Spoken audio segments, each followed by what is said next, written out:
Welcome back. In this video I will guide you how to insert clockwise open semicircle arrow in Excel. So for this you need to click on the insert and click on the symbol, click on the equations, and in the symbols click on this drop down and also click on this small arrow and select the arrows, and here you need to find it, and here it is. You can just click it to insert it, and now you can resize it and drag it to anywhere and where you want it, and go to the home and change the color of your choice like this one. So there is another method. You need to put the equal sign and type unit char, open the bracket, type 8635, close the bracket, hit enter, and here you can see that.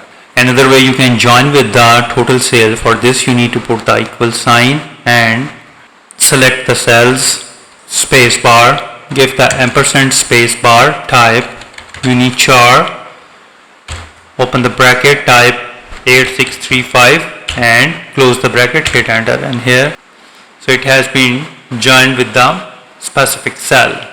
If you think this video is helpful, please support my channel. Thanks for watching.